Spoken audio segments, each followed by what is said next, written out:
Caleb Morrison's hands were still raw from digging his son's grave when he heard the screaming. 10 children huddled on the frozen platform, snow swirling around them like a burial shroud.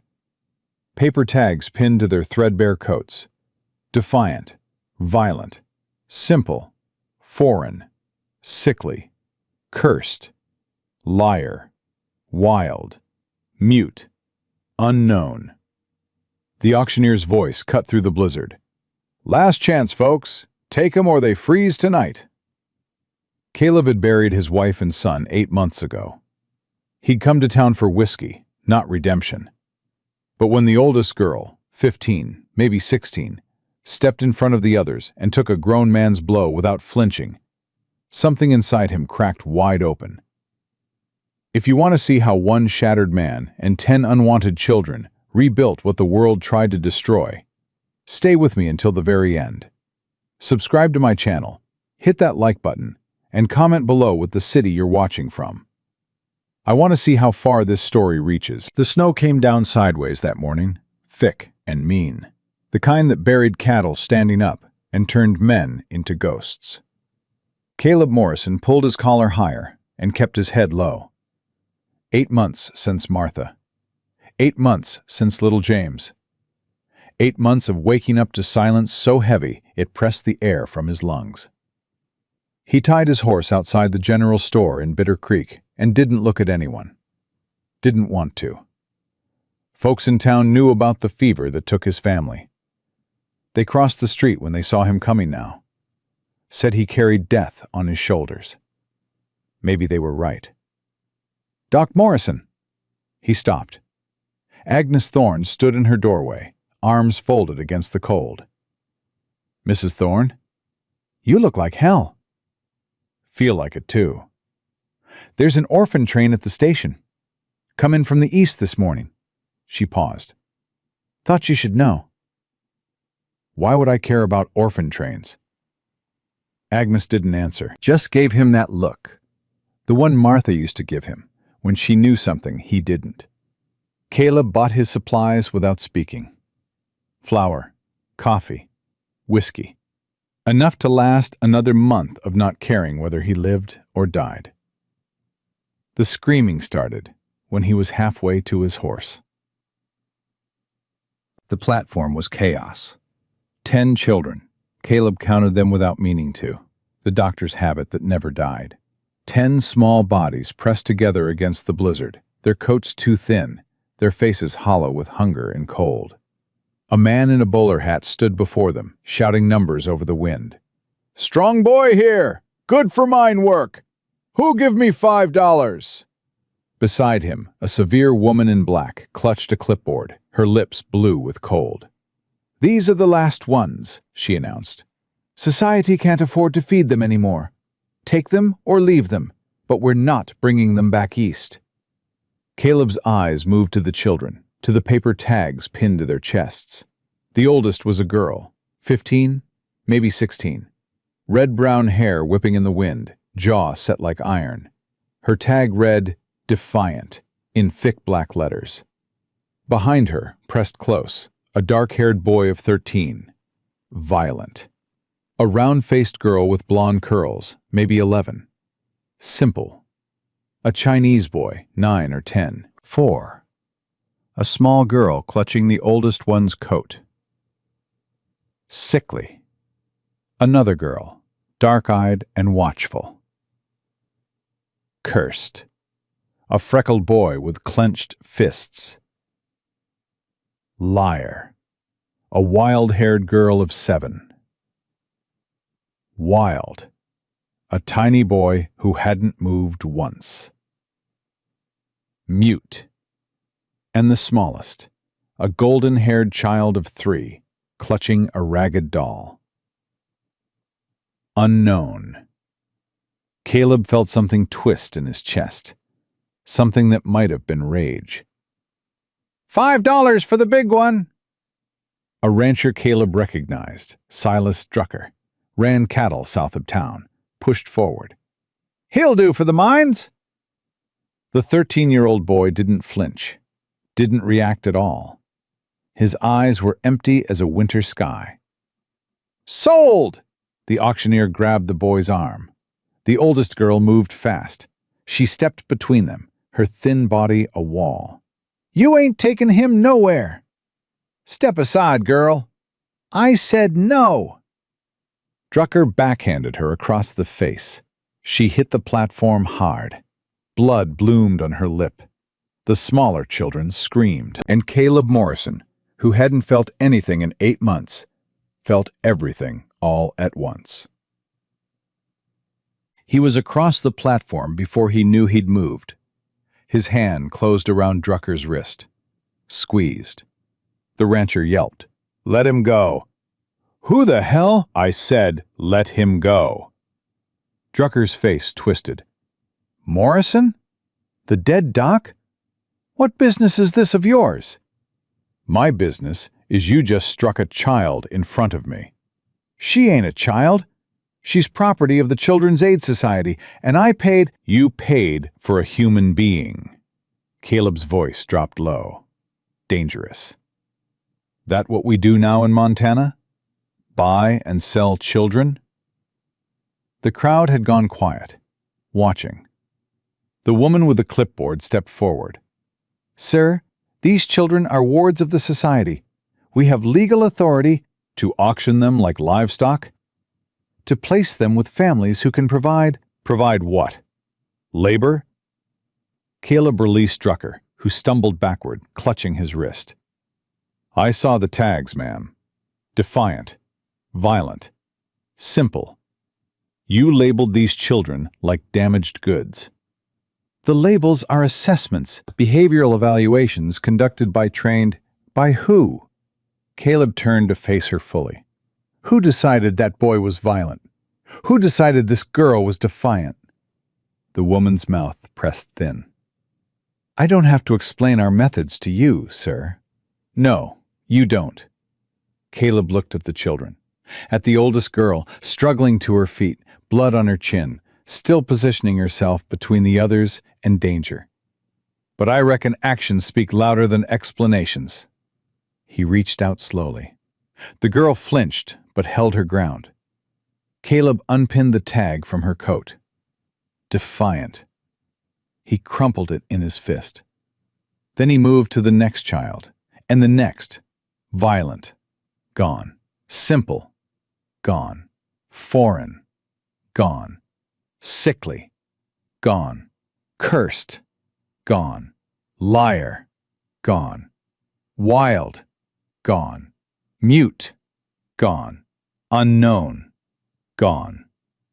The papers fell to the platform. The wind took them, scattered them across the snow like dead leaves. These children, Caleb said, loud enough for the whole crowd to hear, are not unwanted. Silence. Then Drucker laughed. You gone crazy, Morrison? You gonna take all 10? Man who can't even keep himself alive? That's exactly what I'm going to do. 3. The words hung in the frozen air. Caleb hadn't planned to say them. Hadn't planned any of this. He'd come to town for whiskey and supplies, not to adopt 10 orphans he couldn't afford to feed. But the moment the words left his mouth, he knew they were true. The society woman sputtered. Sir, there are procedures, background checks, home inspections. You can't simply— Watch me. I will contact the territorial authorities.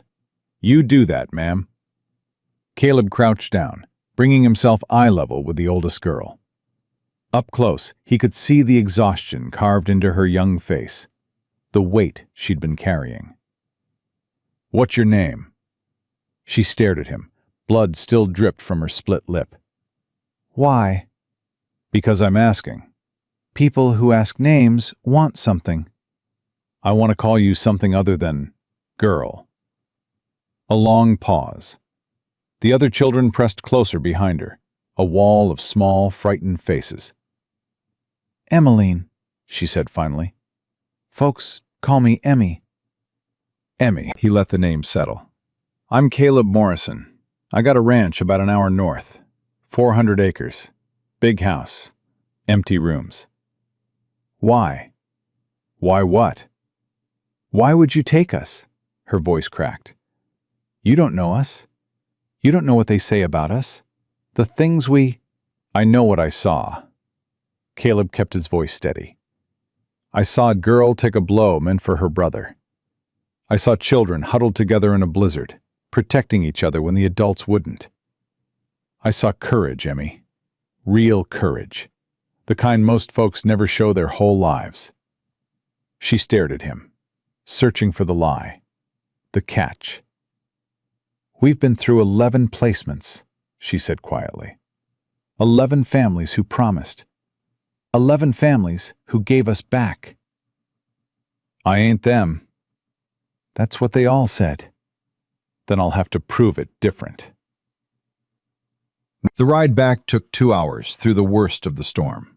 Caleb borrowed a wagon from Agnes Thorne. The woman had pressed supplies into his hands without a word, her eyes bright with something he couldn't read. He piled it high with blankets, loaded the children in the back, and pointed the horses north. Emmy sat beside him on the driver's bench. She hadn't spoken since they left town. Neither had Caleb. The younger ones huddled together in the wagon bed, wrapped in wool. The Chinese boy, Tobias, Emmy had told him, had taken the smallest child into his lap, sharing his warmth.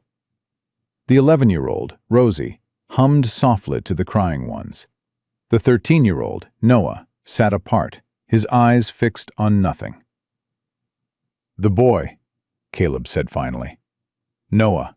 His tag said, "Violent." Emmy's jaw tightened. "He ain't violent." "I figured. What happened?" "That's his story to tell." Caleb nodded. "Fair enough." "The small one," he tried again. "The baby with the doll." Her tag said, "Unknown," means nobody knows where she came from. She was on the train when it left New York, but she wasn't on the society's list. No papers, no records, nothing. "And you took her in anyway." "What else was I supposed to do? Leave her?" Caleb looked at this girl, 15 years old, fierce as a winter storm, and felt something shift in his chest. "You did right, Emmy." She didn't answer, but some of the tension in his shoulders eased. The ranch house emerged from the blizzard like a ghost. Caleb hadn't been back in 3 weeks. Hadn't wanted to face it. The room still smelled like Martha's lavender soap. Little James's toys still scattered in the corner where he'd left them. "This is your place?" The freckled boy, Danny, his tag had said, liar, pressed his face against the wagon's edge. "All of it?" "All of it." "It's huge." "It's cold." Emmy's voice was flat. "Look at the chimney. No smoke. When's the last time you had a fire going?" The question stung more than it should have. Caleb didn't answer. He led them inside, and the emptiness hit him fresh. The dark hearth, Martha's curtains still drawn, James's wooden horse on the floor where it had fallen 8 months ago. He bent down and picked it up, held it for a moment, then set it on the mantel beside Martha's photograph. "I'll get the fire started," he said. "Emmy, there's a kitchen through that door. Should be canned goods in the pantry." "Noah," the boy looked at him with those empty eyes. "Can you check on the horses in the barn? They'll need water." Noah didn't respond, but after a moment, he moved toward the door. "I'll go with him," Danny announced. "Me too." Tobias set the smallest child down carefully. Emmy watched them go. "They won't run, if that's what you're thinking." "I wasn't thinking that." "Most folks do, first day." She crossed her arms. "They think we'll steal from them, break things, set fires." "Will you?" "No." "Then I got nothing to worry about." The fire caught. Caleb fed it carefully, coaxing the flames higher. Warmth spread through the room, and with it, something else. Sound. Small voices. The shuffle of feet. Children moving through a house that had been silent for too long. "Mister!" Caleb turned. The smallest child, the one tagged unknown, stood behind him. her golden hair tangled, her ragged doll clutched to her chest. She pointed at the mantel. "Pretty lady." Caleb's heart stopped. She was pointing at Martha's photograph. "Yes," he managed. "She was. Where is she?" The question hit like a physical blow. Innocent. Devastating. Caleb's throat closed. "She's gone, sweetheart. She passed away." The little girl nodded slowly. "My mama went away too, but she said someone would find me." She looked up at him with eyes that seemed too old for her face. "She said to wait. She said family would come." Something about her, the shape of her eyes, the way she tilted her head, made Caleb's breath catch. "What was your mama's name, sweetheart?" "She just called herself Mama." The child hugged her doll tighter. "But she had a picture of a lady who looked like her. She said it was her sister." The room went very still. Emmy had stopped moving. She was staring at the child, at the photograph, at Caleb. "Mr. Morrison," her voice was careful, "your wife, did she have a sister?" Caleb couldn't breathe. Martha had a sister, Violet, younger by 5 years. She'd gone to California before they married, chasing some man who promised her the world.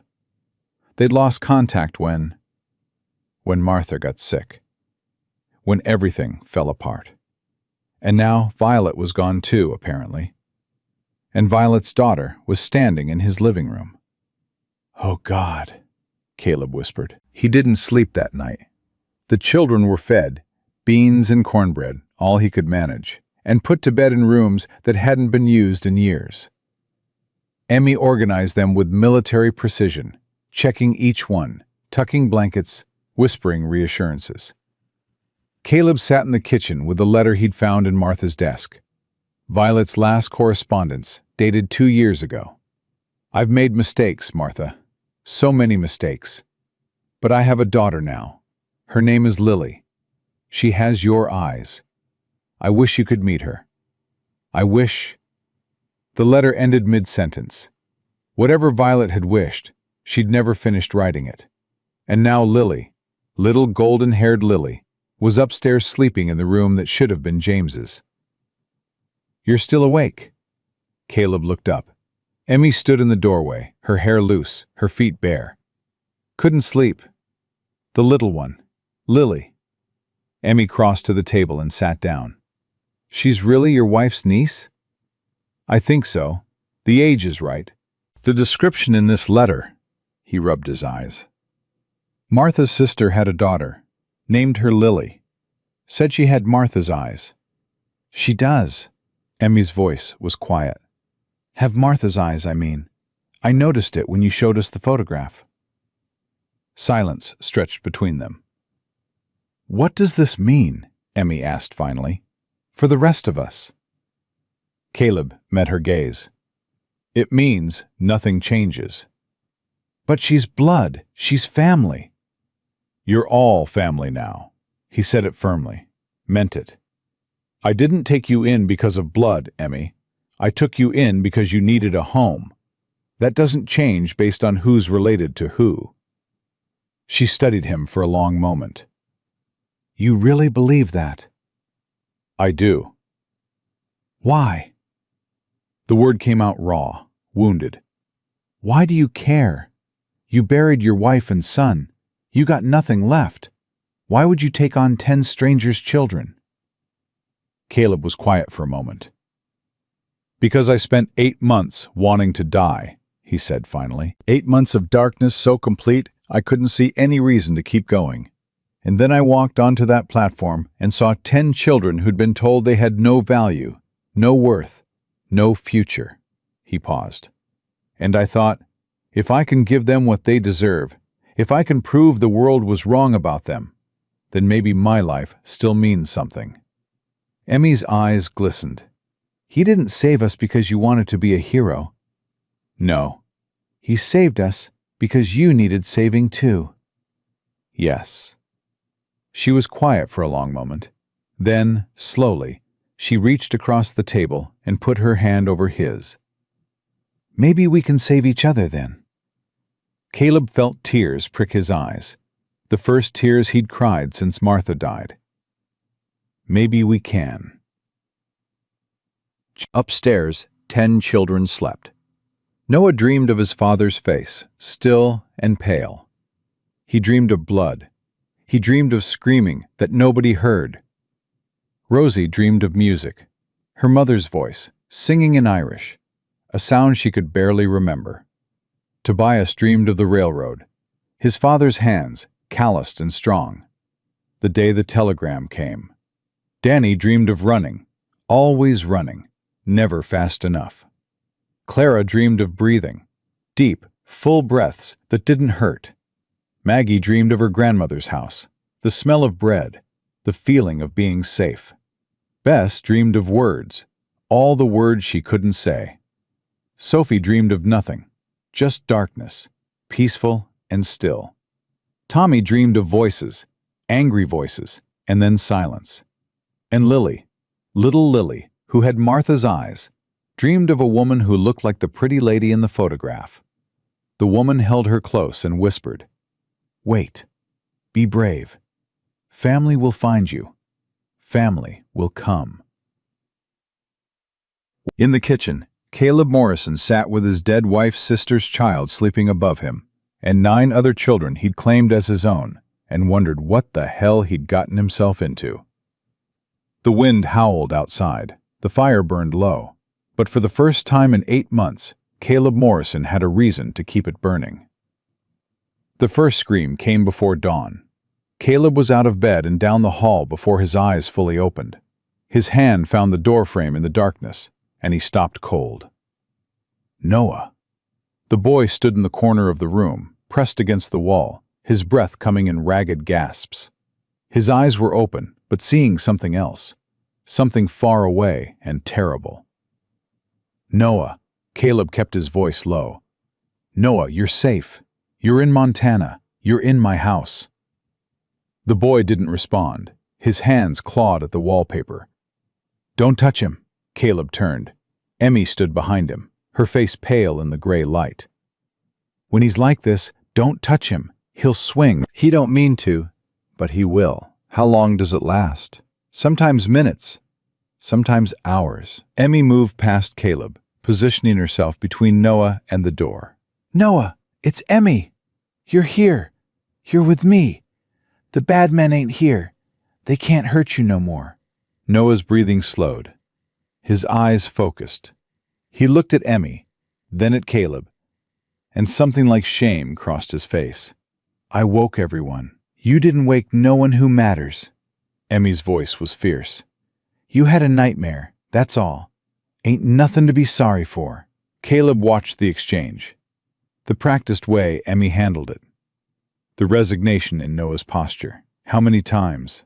Caleb asked quietly. "How many placements ended because of this?" Emmy's jaw tightened. 4. They said he was dangerous. Said he'd hurt the other children. "Has he ever?" "Never. Not once." Emmy's eyes blazed. "He screams. He cries. He breaks things sometimes. But he ain't never hurt nobody who didn't hurt him first." Noah had slid down the wall, his knees pulled to his chest. He looked so young, so broken. Caleb crossed the room and sat down beside him, not touching, just present. "My wife used to have nightmares," Caleb said quietly. "After her mother died. She'd wake up screaming, convinced she was back at the funeral. Took her years to stop." Noah didn't respond. "Point is, nightmares don't make you dangerous. They make you human." Caleb paused. "And human's all I'm asking you to be." For a long moment, nothing. Then Noah's voice, rough and barely audible. "They killed my pa. Right in front of me. I know. I tried to stop them. I was too small. You were 10 years old. You should have survived." Caleb's voice was firm. That's exactly what you did, and that's exactly what your pa would have wanted." Noah's shoulders shook. A single sob escaped him, harsh, painful, the sound of grief held too long. Emmy crouched down on his other side. "We got you, Noah. We ain't going nowhere." The three of them sat there as the sun rose. A man who'd lost everything, a girl who'd been forced to grow up too fast, and a boy who carried his father's murder like a stone around his neck. It wasn't healing. Not yet. But it was a start. The morning brought chaos. 10 children in a house that had been empty for 8 months meant 10 different needs, 10 different fears, 10 different ways of testing boundaries. Danny broke a lamp within the first hour. He stood frozen over the shattered glass, his face white with terror. "I didn't mean to. I swear I didn't mean to. Please don't." He flinched backward, arms coming up to shield his head. Caleb recognized that flinch. He'd seen it in soldiers beaten by cruel officers, in horses broken by harsh hands. "Danny," he kept his voice even, "look at me." The boy's arms stayed up. "I ain't going to hit you. You hear me? I ain't going to hit you." Slowly, Danny lowered his arms. His eyes were wet, but he wasn't crying. This was a boy who'd learned that tears made things worse. "It was an accident," Caleb said. "Accidents happen." "The last family," Danny's voice cracked. "They beat me for breaking things. Said I was careless. Said I deserved—" "They were wrong." Caleb crouched down. "You didn't deserve that. Nobody deserves that, especially not for an accident." Danny stared at him like he was speaking a foreign language. "Now, you know where the broom is?" "No, sir." "Pantry, left side. Go fetch it. We'll clean this up together." Danny moved like he expected a blow to come the moment his back was turned. When none came, something in his rigid shoulders eased. They cleaned the mess in silence, and when it was done, Caleb made breakfast. Eggs, bacon, biscuits from Martha's recipe, the one he hadn't touched since she died. The smell brought the others running. "Is that real bacon?" Sophie's eyes were huge. "We ain't had real bacon in—" "I don't remember. Eat up. There's plenty." 10 children at his kitchen table. 10 faces turned toward him with hope and suspicion and hunger. Hunger that went deeper than food. "Mr. Morrison," Rosie, the 11-year-old tagged Simple, raised her hand like she was in school. "Why did they call me Simple?" The table went quiet. Caleb set down his coffee. "What do you mean?" "The lady at the orphanage. She said I was simple, that I couldn't learn proper." Rosie's round face was earnest. "But I can learn. I know I can. Sometimes I don't hear good. People think I'm ignoring them, but I ain't. I just don't hear." "Which ear?" "Left one. Been that way since the fever, when I was little." Caleb studied her. The way she tilted her head when he spoke. The way she watched his lips. "You ain't simple, Rosie. You're deaf in one ear. That's different." "It is?" "It is. And we're going to figure out how to help you hear better. There's ways." Rosie's face lit up. "Really? Really?" "See?" Danny jabbed Tobias with his elbow. "Told you he was different." "Don't mean nothing yet," Emmy said quietly. "Talk's cheap." "Emmy." Caleb met her eyes. "You're right. Talk is cheap. So I'll stop talking and start showing." The door burst open. Caleb was on his feet in an instant, his hand moving toward the rifle above the mantel. But it wasn't danger. It was Tommy, the 8-year-old tagged Mute, stumbling through the door with terror in his eyes. "What is it? What's wrong?" Tommy couldn't speak, hadn't spoken since they found him, according to Emmy. But his hands moved frantically, pointing toward the barn. "The horses?" Caleb grabbed his coat. "Something's wrong with the horses?" Tommy nodded, already running back outside. Caleb followed, Emmy and Noah close behind. The barn door hung open, banging in the wind. Inside, Caleb's 2 remaining horses were pressed against the far wall, ears flat, eyes rolling with fear. And there, in the center of the barn, stood a man Caleb didn't recognize. Tall, broad, a scar running down his left cheek. He held a bridle in one hand and a rope in the other. "Well now," the man smiled, showing tobacco-stained teeth. "Didn't expect company." "You're on my land." Caleb's voice was ice. "State your business." "Just passing through. Thought I'd borrow a horse, weather being what it is." "You thought wrong." The man's smile faded. "Now see, I heard this place was abandoned. Heard the doc who lived here went crazy after his family died. Figured anything left behind was fair game." "You figured wrong about that, too." "Maybe." The man's eyes moved past Caleb to Emmy and Noah. "Didn't know you had company." Something in his gaze made Caleb's blood run cold. The way he looked at Emmy, assessing, calculating. "Get off my property." "Or what?" Caleb stepped forward. "Or I'll bury you in the same ground I buried my wife and son. And nobody will ever find you." The man studied him for a long moment. Whatever he saw in Caleb's face made him drop the bridle. "All right, Doc. No need for violence." He moved toward the door, hands raised. "Just a misunderstanding." He paused beside Emmy, leaned close. "Pretty thing," he murmured. "Shame to waste her on a dead man's ranch."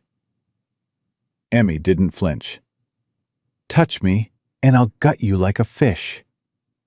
The man laughed and walked out into the snow. Caleb watched until he disappeared over the ridge. His hands were shaking. "Emmy, take Tommy back to the house." "What about you?" "I need to check on the horses. Make sure he didn't do anything." Emmy hesitated. "Mr. Morrison." "Go." She went, but Noah stayed. "He'll come back." Noah's voice was flat.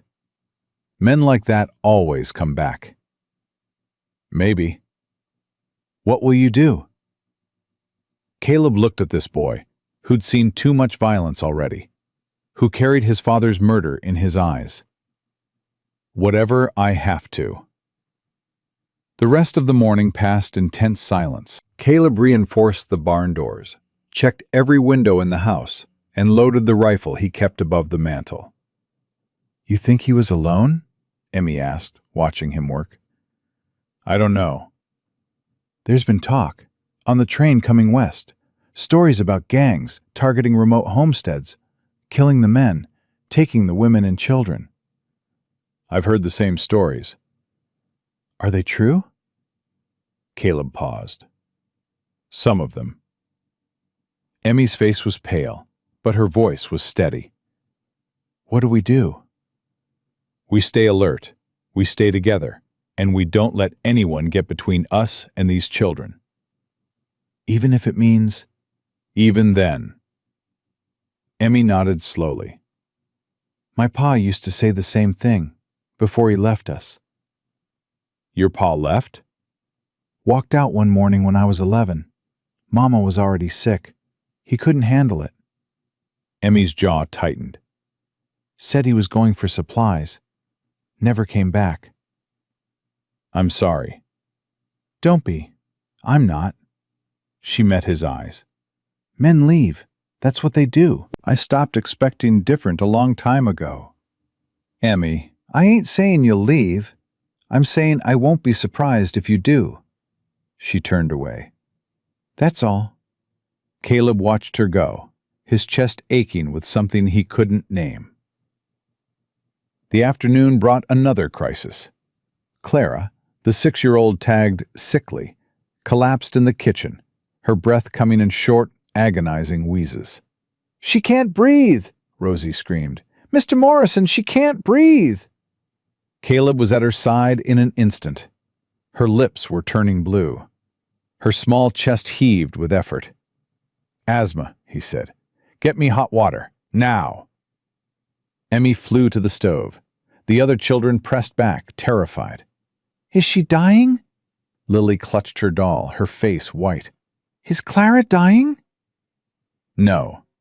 Caleb lifted Clara into his arms, carried her to the stove where steam was rising from the kettle. "Breathe, sweetheart, nice and slow. Let the warm air in." Clara's eyes were wide with panic. She clawed at her throat. "Look at me." Caleb's voice cut through her terror. "Look at my eyes. You're going to be fine. I'm a doctor. I know what I'm doing. Just breathe with me. In, out. In, out." Slowly, painfully, Clara's breathing eased. Color returned to her lips. Her small body relaxed against his chest. "There you go. That's it. Good girl." "The other families," Emmy's voice was shaky. "They said she was too sick, that she'd die on them, and they didn't want the trouble." "She ain't going to die." Caleb's voice was fierce. "Not while I'm breathing." Clara looked up at him with tear-stained cheeks. "Promise?" "I promise, sweetheart. I'm a doctor. Keeping people alive is what I do." "You couldn't keep your wife alive." Danny's voice was matter-of-fact. "Or your little boy." The room went silent. Caleb felt the words like a knife between his ribs. True. Brutal. The wound he'd been avoiding for 8 months. "Danny!" Emmy's voice cracked like a whip. "It's the truth. Everyone in town says so. Says he's the doc who couldn't save his own family. Says he—" "That's enough." Caleb's voice was quiet. Too quiet. "Danny's right." The children stared at him. "I couldn't save my wife. I couldn't save my son." Caleb met Danny's eyes steadily. "The fever took them, and there wasn't a damn thing I could do about it. I tried everything, every medicine I knew, every treatment I'd ever learned. None of it worked." Danny's bravado faltered. "But here's what I learned from that, Danny. I learned that sometimes you lose. Sometimes you do everything right, and people still die. But that don't mean you stop trying." Caleb looked at Clara, still cradled in his arms. "It means you fight harder for the ones who are still here." Silence stretched through the kitchen.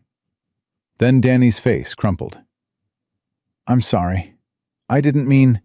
I just..." "You were testing me, seeing how much I could take before I snapped." Caleb set Clara down gently. "I understand. You've been hurt by adults who should have protected you. You've learned to push first before they can push you away." Danny's lip trembled. "How did you—" "Because I've been where you are. Not exactly, but close enough." Caleb crouched down to the boy's level. "You can keep pushing, Danny. I won't stop you. But I won't leave either, no matter what you say or do." The boy stared at him. Then, without warning, he threw himself at Caleb, wrapping his thin arms around his neck. "Nobody ever stayed," Danny sobbed. "Nobody ever stayed before." "I'm staying." Caleb held him tight. "I promise you, Danny, I'm staying." Night fell early, the way it did in Montana winters. Caleb made supper while the children settled into their evening routines. Routines they'd developed in 11 different placements. Ways of surviving that had nothing to do with family and everything to do with self-preservation. Emmy organized the younger ones into work groups. Dishes, firewood, mending. "You run a tight ship," Caleb observed. "Had to. Nobody else was going to." "How old were you when your mama died?" 12. Emmy didn't look up from the sock she was darning. "Clara was just a baby. Noah had been with us for a few months by then. His aunt dumped him on the orphanage doorstep right after his pa died. The others came later. Different trains, different cities, all ending up in the same place. And you took care of all of them. Someone had to. Caleb watched her work. 15 years old, with the weight of a small army on her shoulders. Emmy, can I ask you something? You're going to anyway. The tag they put on you. Defiant. He paused. What did you do? Emmy's hands stilled. The last family we were with. The father, she swallowed hard. He came into my room one night, said I was old enough, said I should be grateful for everything they'd given us. Caleb's blood went cold. I broke his nose with a candlestick. Then I grabbed the little ones and we ran. Emmy met his eyes, her gaze hard as flint. They called me defiant because I wouldn't let a grown man touch me. They called me a troublemaker because I protected my family. Emmy, don't! Her voice cracked. Don't you dare pity me. I wasn't going to. Caleb's voice was rough with controlled rage. I was going to say you did the right thing. The only thing. And if that man ever crosses my path, I'll finish what you started. Emmy stared at him. For a moment, her careful composure wavered. You mean that? Every word. She looked down at the sock in her hands. When she spoke again, her voice was barely a whisper. Nobody ever said that to me before. Nobody ever said I did the right thing. Then everybody else was wrong. A single tear slipped down her cheek. She wiped it away quickly, angrily. I don't cry. I know. I can't afford to cry. If I start, I'll never stop.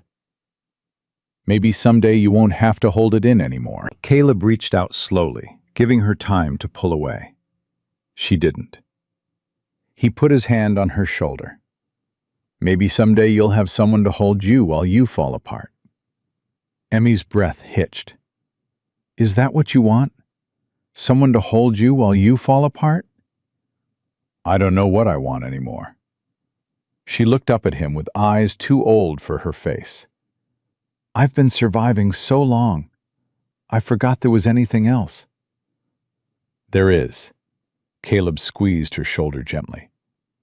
And we're going to figure it out. Together. Later that night, after the children were in bed, Caleb walked to Martha's grave. The snow had stopped. The sky was clear, thick with stars. He stood at the headstone and let himself feel everything he'd been pushing down all day. 10 of them, Martha. 10 children who've been through hell. And I told them I'd take care of them. He laughed, the sound raw and broken. What was I thinking? The wind stirred the snow around the grave. Somewhere in the distance, a coyote howled. I see you in Lily. Her eyes, the way she tilts her head when she's thinking. His voice cracked. Your sister's daughter, Martha, right here, after everything. He knelt down, his hand resting on the cold stone. I don't know if I can do this. I don't know if I'm strong enough. But I'm going to try. For them. For you. He paused. For me. A sound behind him. Footsteps in the snow. Caleb turned to find Tommy standing a few feet away. The boy who never spoke. Who couldn't speak. Or wouldn't. Nobody knew which. Tommy? Caleb stood slowly. You should be in bed. Tommy didn't move. He stared at the grave, then at Caleb, then back at the grave. And then, for the first time since Caleb had known him, Tommy made a sound. Not words, just a sound. A low, keening noise that seemed to come from somewhere deep inside him. A sound of grief so profound, it made Caleb's chest ache. Oh, son. Caleb crossed to him, knelt down. Who did you lose? Tommy's hands moved. Not the frantic gestures of earlier, but something slower, deliberate. He pointed at the grave, then at himself. Then he made the shape of a heart with his hands and broke it in half. "Your mama?" Caleb guessed. "You lost your mama?" Tommy nodded. Tears streamed down his face. "Mine too." Caleb pointed at the grave. "That's my wife. She died 8 months ago." Tommy looked at him with those huge, tragic eyes. Then he stepped forward and wrapped his arms around Caleb's neck. They held each other in the starlight. A man who'd buried his family, and a boy who'd lost everything, and let the silence speak for them. When they finally walked back to the house, Tommy's hand was firmly wrapped in Caleb's. He still didn't speak, but he didn't have to. Inside, Emmy stood at the window, watching. When Caleb came through the door with Tommy in tow, she didn't say anything, just nodded once, her eyes bright. "Get some sleep," Caleb told her. "Tomorrow's going to be long." "They're all long, Mr. Morrison." "Caleb," she paused. "What?" "My name. It's Caleb. Mr. Morrison was my father." Emmy studied him for a moment. Then, slowly, a ghost of a smile crossed her face. "Good night, Caleb." "Good night, Emmy." He watched her disappear up the stairs. Then he banked the fire, checked the locks, and sat down in the chair by the window. Outside, the snow began to fall again. Somewhere in the darkness, men like the stranger in the barn were plotting. The Children's Aid Society was making plans, and a world that had labeled these children unwanted was waiting to see him fail. But inside this house, 10 children were sleeping. 10 children who'd started to believe that maybe, just maybe, they weren't as worthless as they'd been told. Caleb Morrison sat in the darkness and watched the snow fall and made a promise to himself. Whatever came next, whoever tried to take these children from him, they would have to go through him first, and God help anyone who tried. 3 days passed before the real trouble came. Caleb was teaching Noah how to mend fences when he heard the horses. Not 1, not 2, 8, maybe 10, riding hard from the south. "Get inside!" His voice was sharp. "Now!" Noah didn't argue. He ran. Caleb walked to the front of the house, positioning himself between the approaching riders and his family. His rifle hung loose in his hand. Ready. The lead rider was a man he recognized, Judge Horace Prescott, the most powerful man in Bitter Creek. Behind him rode 6 deputies and a woman in black, Mrs. Whitmore, the society woman from the train station. "Dr. Morrison," Prescott dismounted with the easy grace of a man who owned everything he touched. "We need to talk." "So talk." "Perhaps inside? The cold is—" "Here is fine." Prescott's smile tightened. "Very well. I'll be direct. You've taken custody of 10 children without proper authorization. Children who are wards of the Children's Aid Society of New York. I filed papers with the territorial court in Helena. Papers filed are not papers approved." Mrs. Whitmore stepped forward, her clipboard clutched like a weapon. "There are procedures, Dr. Morrison. Background investigations, home inspections, character references." "References from who? The town that crosses the street when I walk by?" "Your reputation is part of our concern." Prescott's voice was smooth, reasonable. "A widower, a man who lost his family to fever. Some say you've struggled since then. Some say a lot of things." "Indeed they do." Prescott glanced at the house. "I'd like to see the children, ensure they're being properly cared for." "No." The word hung in the frozen air. Prescott's smile vanished. "Excuse me?" "You heard me. These children have been poked and prodded and inspected their whole lives, treated like livestock, labeled like merchandise." Caleb stepped forward. "They're not animals, Judge. They're children, and they've been through enough. Dr. Morrison, I must insist. Insist all you want. You ain't getting through that door. Mrs. Whitmore's face flushed. This is exactly the kind of obstruction I documented in my report. This man is clearly unstable. The children should be removed immediately for their own safety. On what grounds? On the grounds that you assaulted Mr. Drucker at the train station, that you've isolated these children on a remote property, that you have a documented history of what? Caleb's voice dropped low. Of serving my country? Of burying my wife and son? Of trying to give 10 unwanted children a home? Of instability, Dr. Morrison. Of grief so profound that multiple witnesses report you haven't been seen in town for months. That's enough. Everyone turned. Emmy stood on the porch, her spine straight, her eyes blazing. Emmy, get back inside. No. She walked down the steps, positioning herself beside Caleb. You want to talk about these children? Then talk to us. We're the ones who matter. We're the ones you're trying to take away. Prescott studied her with cold assessment. You're the eldest. Emmeline Holloway. You know my name. I know everything about you. Defiant, violent tendencies, history of attacking authority figures. He pulled a paper from his coat. You broke a man's nose in your last placement. Nearly blinded him. He tried to... Emmy's voice cracked. She steadied herself. He came into my room at night. I defended myself. That's not what the report says. Then the report is a lie. The report says you're a danger to yourself and others, that you've corrupted the other children with your rebellious attitudes, that you're beyond rehabilitation.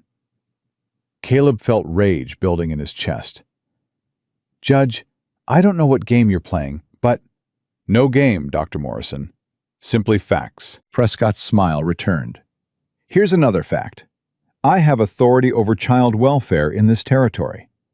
I can remove these children from your custody today, right now, and there's nothing you can do about it. The words landed like blows. However, Prescott tucked the paper back into his coat. I'm a reasonable man. I understand that your intentions, however misguided, come from a good place. So I'm prepared to offer a compromise. What kind of compromise? The two older boys, Noah and the Chinese one. Tobias. Yes, them. Prescott's eyes glittered. I have associates who could use strong young workers. Mining operations in the mountains. The boys would be fed, housed, trained for useful work. Caleb's blood turned to ice. You want me to give you 2 children for the mines. I want you to make a practical decision. Keep the younger ones if you must. But the older boys? They're more trouble than they're worth anyway. This way, everyone benefits. Everyone except Noah and Tobias. They'll learn discipline, purpose, better than rotting in an orphanage. Caleb looked at this man, this pillar of the community, this keeper of justice, and saw him clearly for the first time. No. Prescott's smile froze. I beg your pardon? I said no. You're not taking any of them. Not Noah, not Tobias, not any of them. Dr. Morrison, I strongly advise, get off my property. You're making a mistake. Maybe. Caleb raised his rifle, not pointing it, not yet, but the message was clear. But it's my mistake to make. Now get off my land before I forget I'm a man of medicine. Prescott's face contorted with fury. For a moment, Caleb thought he might order his deputies to act. But then the judge looked at the rifle, at Caleb's steady hands, at the determination in his eyes. This isn't over, Prescott said quietly. You've made an enemy today, Morrison. A powerful one. I've had worse. Prescott mounted his horse. The children will be removed, one way or another. The law is on my side. The law, maybe, but God ain't. Something flickered in Prescott's eyes. Then he wheeled his horse and rode away, his deputies following. Mrs. Whitmore lingered a moment longer, her gaze moving from Caleb to Emmy. "You're going to regret this," she said. "Both of you." "Ma'am," Emmy's voice was ice. "I've regretted plenty in my life. Standing up for my family ain't never been one of them." The woman rode away. Emmy waited until they were out of sight. Then her composure cracked. "He's going to take them. He's going to come back with more men and—" "Emmy, look at me." She met his eyes, her whole body shaking. "He's not taking anyone. You hear me? Not a single one. You can't promise that. He's a judge. He's got power. I've got something better." Caleb put his hands on her shoulders. "I've got you. I've got Noah. I've got 10 children who've learned to survive things that would break most adults." He paused. "We're going to fight this, Emmy. Together." "How?" "I don't know yet, but we'll figure it out." He looked toward the house, where small faces had appeared in every window. "We always figure it out." That night, Caleb gathered everyone in the living room. "You all heard what happened today. I ain't going to lie to you about it." 10 faces watched him, scared, wary, waiting for the blow to fall. "The judge wants to take some of you away. Wants to put Noah and Tobias to work in the mines. Wants to prove that I can't take care of you." Danny's fists clenched. "Let him try. You'll do nothing except stay close to this house and your brothers and sisters." Caleb's voice was firm. "This ain't your fight, Danny. It's mine." "But—" "No buts. I'm the adult here. It's my job to protect you." "That's what they all say."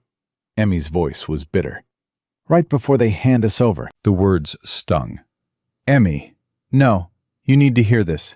She stood, facing him with fire in her eyes. "Every adult who ever took us in said they'd protect us. Every single one. And every single one broke that promise when it got too hard. I ain't them. Prove it." The challenge hung in the air. Caleb looked at her, this fierce, wounded girl who'd been let down by everyone she'd ever trusted. "I will." The rider came at midnight. Caleb heard the hoofbeats first. Single horse, moving fast. He grabbed his rifle and met the stranger at the door. But it wasn't a stranger. Doc Morrison? The man was young, barely 20, with the look of someone who'd ridden hard through bad weather. "Got a message from Marshal Jonas Whitfield in Helena." The marshal? He heard about what happened, about Prescott. The young man handed over an envelope. "Said you'd want to see this right away." Caleb tore it open, read it twice, then read it again. "What is it?" Emmy had appeared behind him, wrapped in a blanket. "Prescott's dirty." Caleb's voice was hoarse. "The marshal's been investigating him for months. There's a network. Judges, mine owners, railroad men. They've been buying children from orphan trains, using them as slave labor." Emmy's face went white. "That's why he wanted Noah and Tobias. That's why he wanted all of you." Caleb looked at the letter again. "But he got greedy, started selling children to operations outside the territory. The federal marshals got wind of it." "Does that mean—" "It means Prescott's running scared. He needs to cover his tracks." Caleb met her eyes. "And we're the tracks, Emmy. All of us." "What do we do?" "We hold on. Marshal Whitfield's coming. Should be here in 3 days with federal authority." 3 days. Can we survive 3 days? Emmy's jaw tightened. We've survived worse. The next morning brought the first attack. Caleb woke to shouting. He ran outside to find the barn on fire. "Get water!" He grabbed buckets, started a chain. "Emmy, keep the little ones inside. Noah, help me with the horses." The flames licked at the dry wood, hungry and fast. Smoke filled Caleb's lungs as he fought to reach the terrified animals inside. "Doc Morrison!" He turned. Noah stood in the doorway, his face lit by the flames. "Someone's still in there. I can hear them." Caleb didn't hesitate. He plunged into the smoke.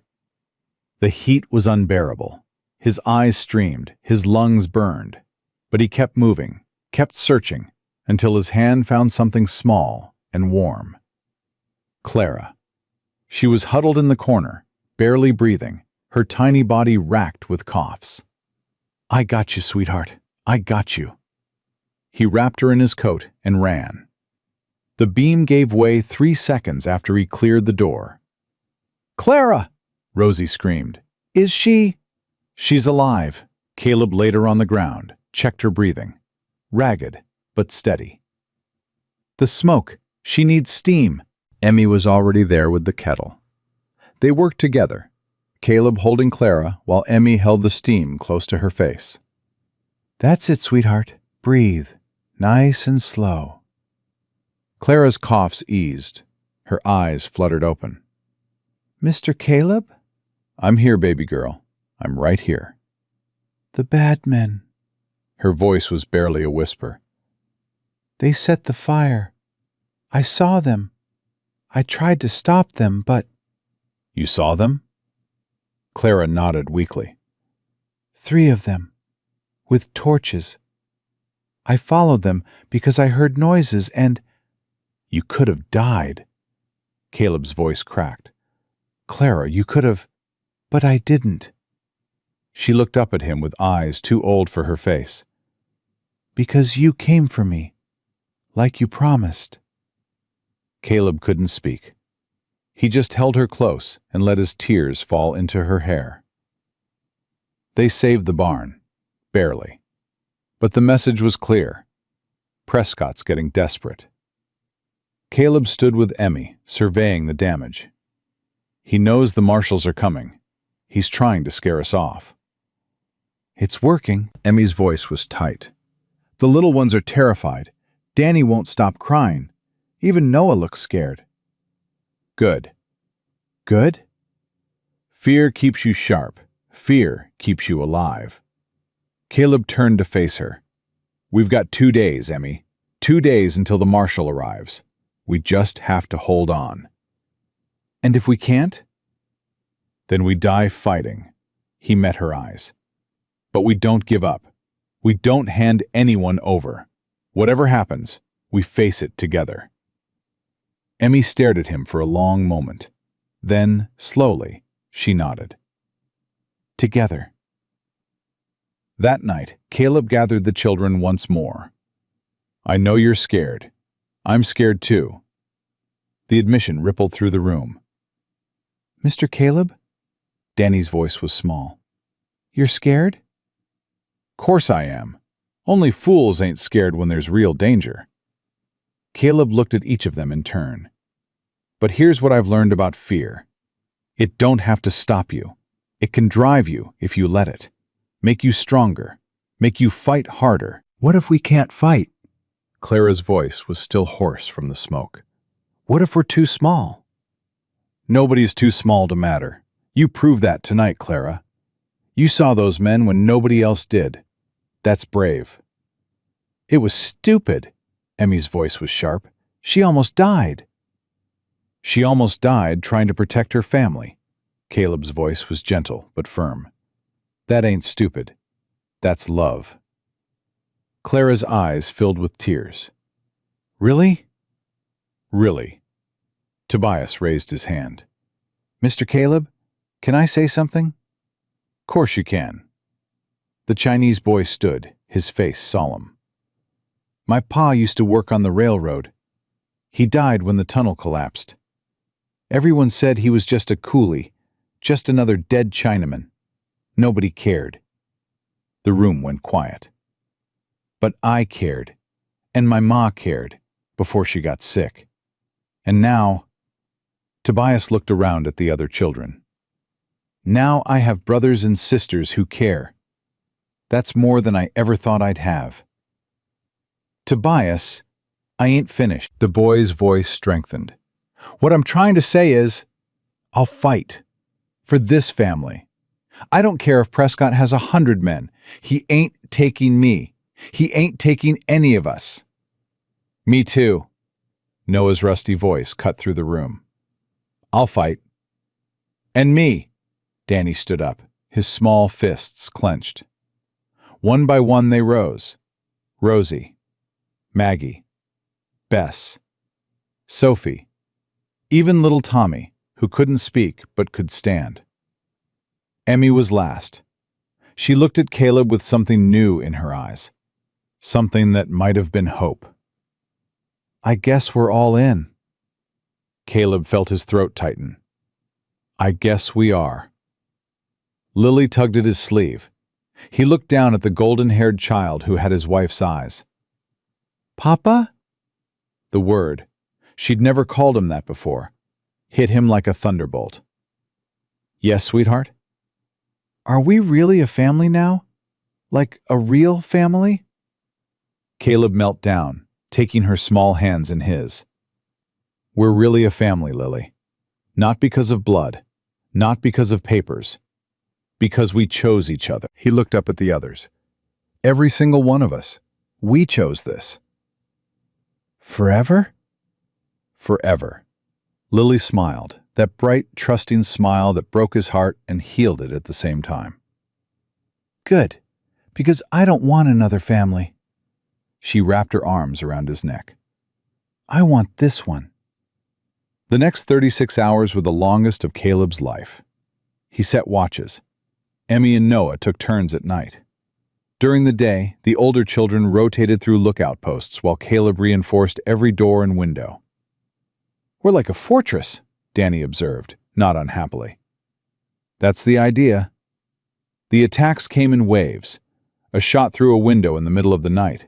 Nobody hurt, but everyone shaken. Dead animals left on the porch as warnings. Threats shouted from the ridgeline by faceless riders. But the Morrisons held. On the second night, Prescott himself appeared. He rode up alone this time, a white flag in his hand. I want to talk. Just talk. Caleb met him in the yard, rifle ready. Talk then. You're a fool, Morrison. You know that? I'm offering you a way out. Sign the children over to me, and I'll forget this ever happened. You can go back to your quiet life. Drink yourself to death in peace. No. For God's sake, why? Prescott's composure cracked. They're nobody's children. Throwaways. Society's garbage. Why would you destroy yourself for them? Caleb smiled. It wasn't a pleasant expression. Because somebody has to. You'll die for this, you and every one of those brats. Maybe, but you'll hang first. Caleb stepped closer. Marshal Whitfield told me everything, Prescott. The mine operations, the railroad deals, the children who disappeared and never came back. You think you're untouchable, but the federal government don't answer to territorial judges.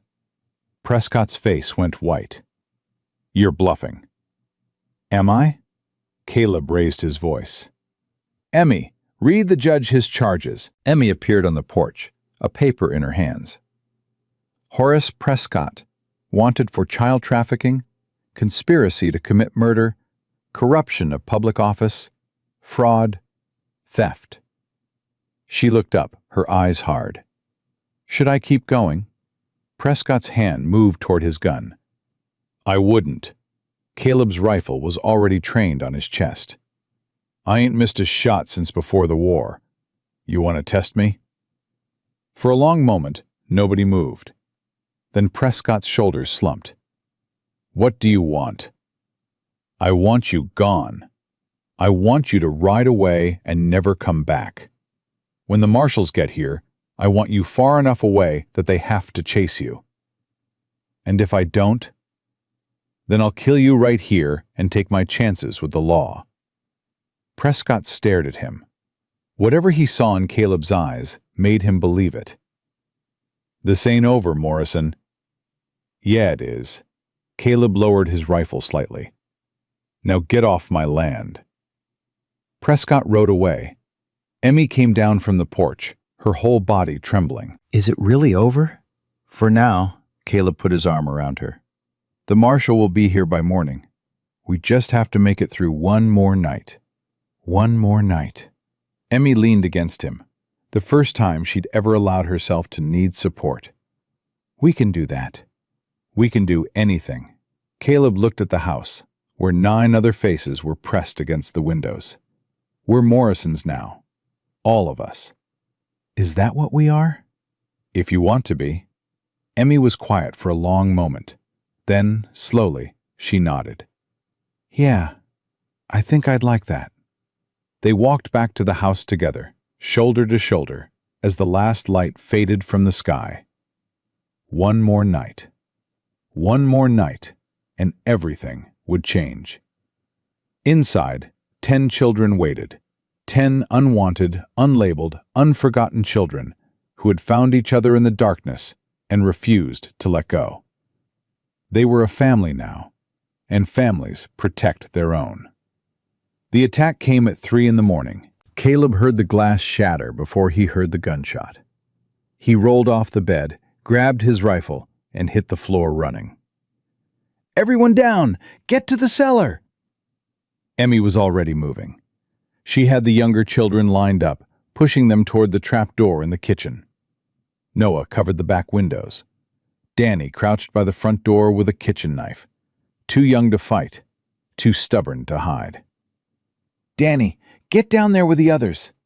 I ain't leaving you! Another shot punched through the wall.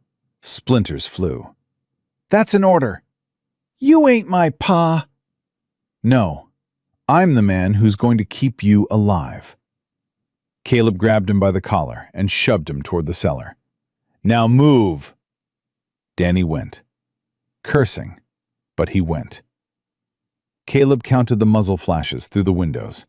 6 shooters, maybe 7, spread around the property. Professional. Coordinated. This wasn't a scare tactic. This was an assault. Emmy, how many in the cellar? 9. Noah won't go. Noah! Caleb found the boy at the back window, a hunting rifle in his hands.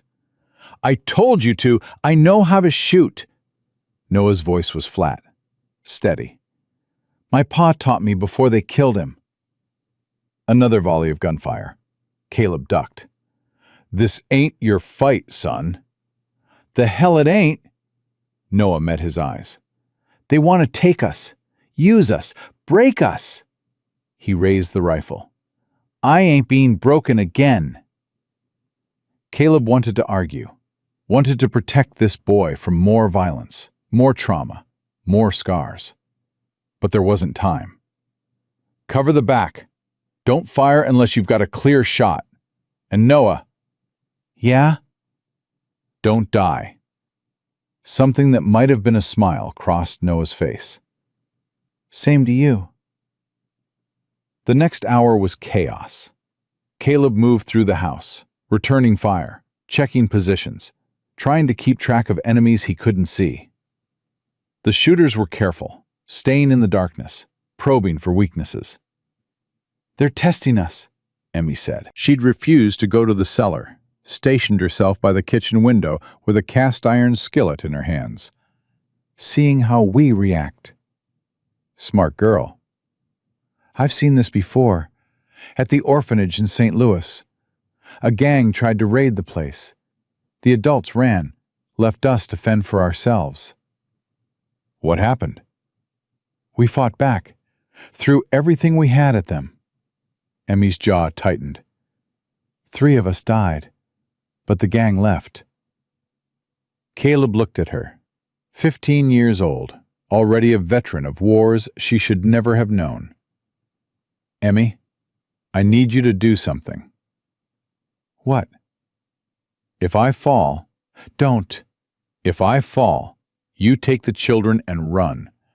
There's a root cellar behind the barn, leads to a tunnel I dug last summer. Comes out by the creek. You follow the water north until you hit the main road. I ain't leaving you. You'll do what I tell you. Caleb's voice was fierce. Those children are your responsibility now.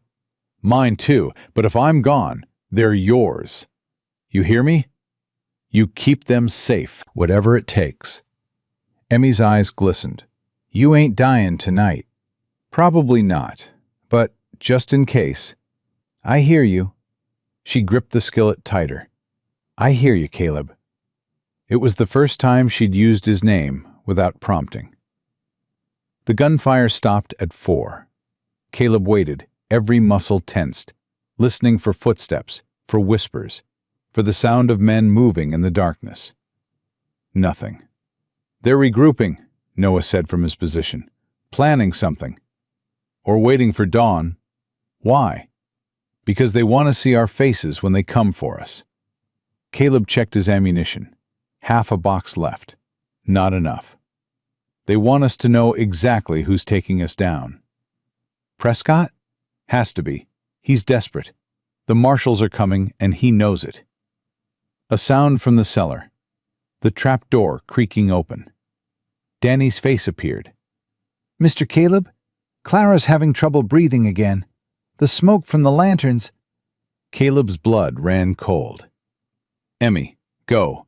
I'll cover. Emmy didn't argue. She dropped through the trap door, her voice immediately soft and calm as she reached Clara. It's okay, baby girl. I'm here. Just breathe with me. Nice and slow. Caleb listened to the sounds of Emmy working, of Clara's labored breathing slowly easing, and felt something twist in his chest. These children. His children. He'd die before he let anyone take them. Dawn came gray and cold. Caleb stood at the window, watching the light creep across the land. The shooters were still out there.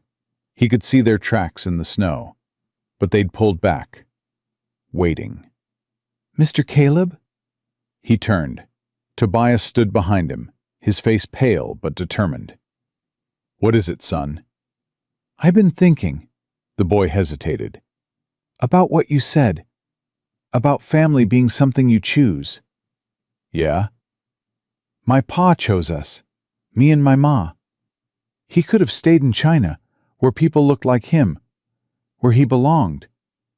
But he came here, worked himself to death on that railroad, all so we could have a better life. Caleb nodded slowly. He sounds like a good man. He was, Tobias's voice cracked. And I've been angry. Angry at the people who called him names. Angry at the bosses who worked him like a mule. Angry at God for taking him. I understand that anger. But you know what I realized? Being angry don't bring him back. Don't honor his memory. Tobias looked up, his eyes bright. You know what honors him? What? Living, fighting, building something good out of all the bad. The boy squared his shoulders. That's what I want to do, Mr. Caleb. That's what I want us to do. All of us. Caleb felt his throat tighten. You're a wise young man, Tobias Chen. My pa used to say wisdom comes from suffering. I reckon I've suffered enough to be wise as Solomon by now. A laugh escaped Caleb, the first real laugh in days. I reckon you have. The sound of hoofbeats. Caleb spun, rifle raised. But these weren't attackers. 3 riders approaching fast from the north, and at the front, wearing a federal badge that caught the morning light, Marshal Whitfield. Caleb lowered his rifle, his whole body sagging with relief. Thank God. The marshal dismounted before his horse fully stopped.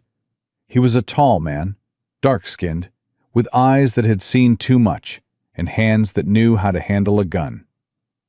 Dr. Morrison, we came as fast as we could. His gaze swept the bullet-riddled house.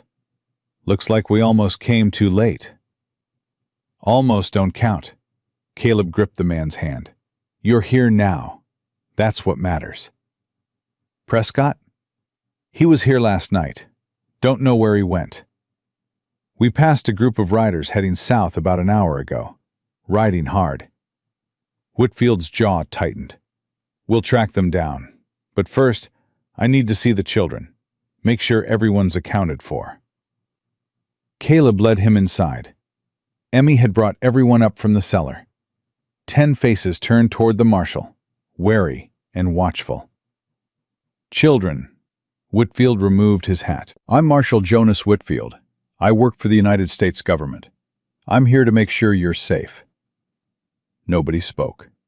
I know you've got no reason to trust men with badges.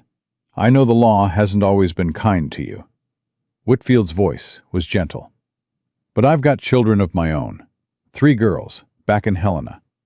And I swear to you, on their lives, I'm here to help, not hurt. Still silence. Then Lily stepped forward. She looked up at the marshal with those eyes, Martha's eyes, and asked, "Are you going to take us away from Papa?" Whitfield blinked. Papa? Mr. Caleb. He's our Papa now. Lily reached out and took Caleb's hand. He chose us. We chose him. That makes us family, right? The marshal looked at Caleb. Something shifted in his expression. Yeah, little one. That makes you family. He crouched down to her level. And no, I'm not here to take you away. I'm here to make sure nobody else can either. Lily studied him for a long moment. Then she nodded, satisfied. Okay, you can stay then. A ripple of nervous laughter went through the room. Marshal. Emmy stepped forward, her spine straight. The judge, Prescott. He wasn't just trying to scare us. He wanted to take Noah and Tobias. Said he had associates who needed workers. I know. Whitfield's face darkened. We've been investigating Prescott for months. He's connected to a network of mine owners and railroad men who've been using orphan children as forced labor. Some of those children. He stopped. Some of them didn't survive. Clara's hand found Caleb's. He squeezed it gently. What happens now? Noah's voice was rough. To Prescott. To us. Prescott will be arrested and tried. The federal government doesn't take kindly to child trafficking. Whitfield stood. As for you, that depends on Dr. Morrison.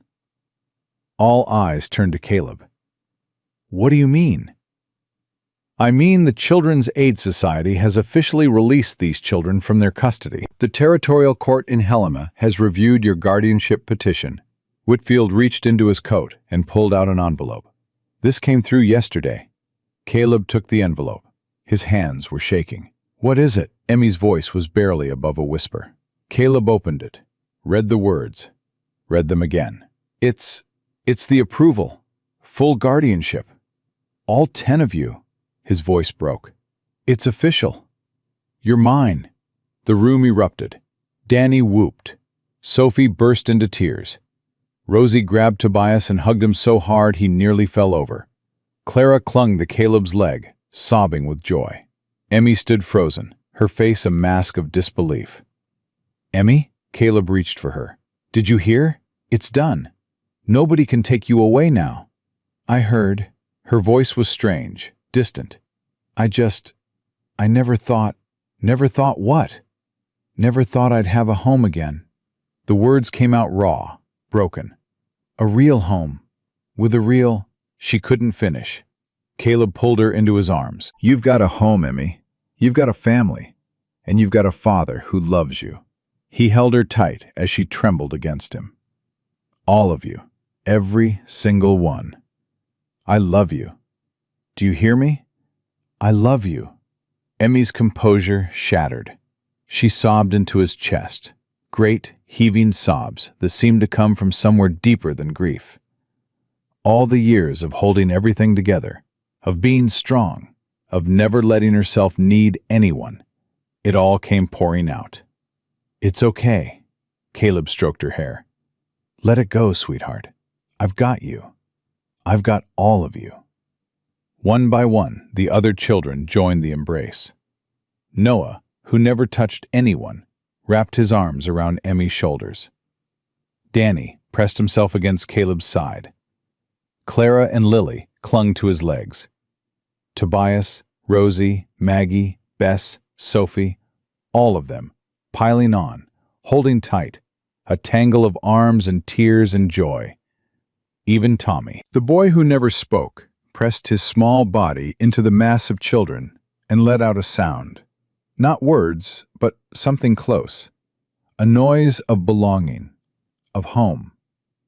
Marshal Whitfield watched from the doorway, his own eyes suspiciously bright. I'll give you all a moment." Nobody answered. Nobody could. They just held on. An hour later, the marshal's men had secured the property and begun tracking Prescott's trail. Caleb sat on the porch with Emmy and Noah, watching the activity. "What happens if they don't catch him?" Emmy asked. "They'll catch him." "But if they don't?" Caleb was quiet for a moment. "Then we'll deal with it. Together."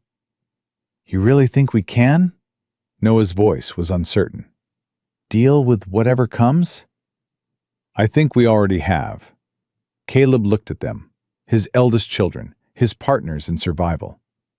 "We've faced down armed men, fire, threats, and the whole damn territorial government. And we're still here." "Barely," Emmy muttered. "Barely counts." Caleb put his hand on her shoulder. "You know what Martha used to say? My wife?" "What?" "She used to say that the strongest steel gets forged in the hottest fire. That the things that try to break us are the same things that make us unbreakable." Noah considered this. "You think that's true?" "I think we're about to find out." A shout from one of the deputies. Movement on the ridge. Caleb was on his feet in an instant, rifle in hand. But it wasn't Prescott's men. It was a woman. Single rider, moving slow, a white flag clutched in her hand. Mrs. Whitmore. "What the hell does she want?" Emmy's voice was cold. "Only one way to find out." Caleb walked to meet her. The society woman looked different than she had at the train station. Smaller. Older. Her severe black dress was stained with mud, and her eyes were red-rimmed. "Dr. Morrison." "Mrs. Whitmore. I'd say it's a pleasure, but we both know I'd be lying." "I deserve that." She dismounted, her movements stiff. "I deserve worse. Probably. I came to—" She stopped, started again. "I came to apologize." Caleb blinked. "Come again?" "I've been doing this work for 15 years, placing children with families. I told myself I was helping. Told myself the labels were necessary, that they protected potential parents from taking on more than they could handle." "You told yourself a lot of things." "Yes," her voice cracked. "I did. And I was wrong." Emmy had approached, standing just behind Caleb. "You called me defiant," she said quietly.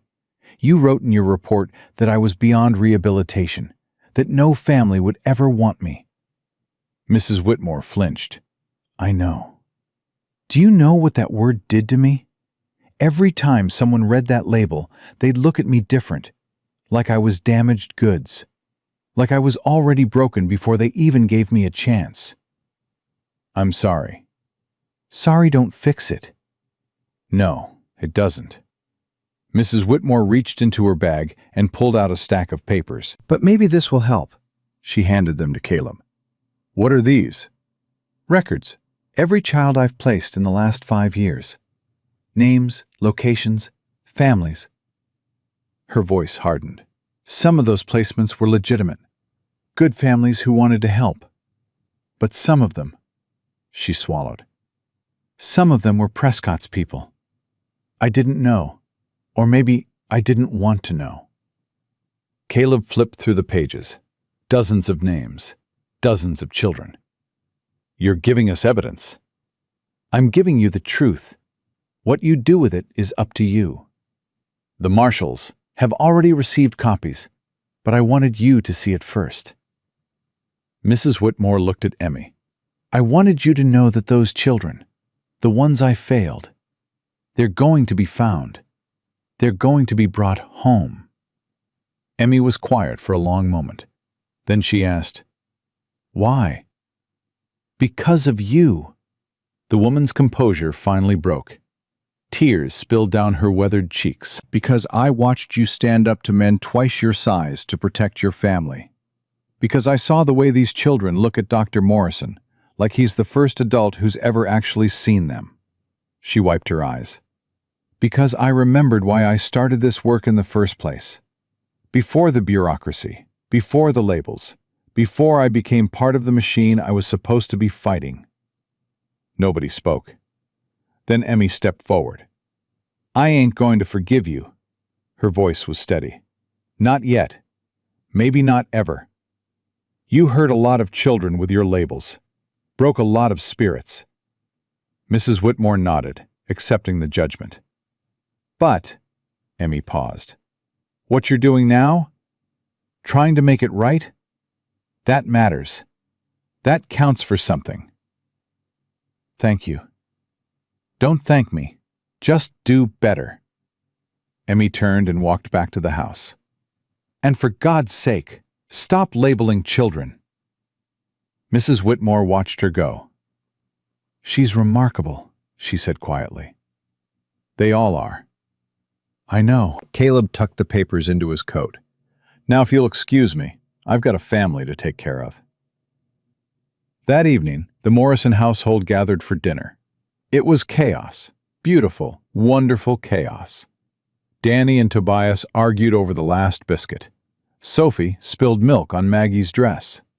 Clara needed her steam treatment halfway through the meal. Tommy knocked over his water glass trying to get more potatoes. And Caleb sat at the head of the table, watching it all with tears in his eyes. "Papa?" Lily tugged at his sleeve. "Why are you crying?" "Because I'm happy, sweetheart."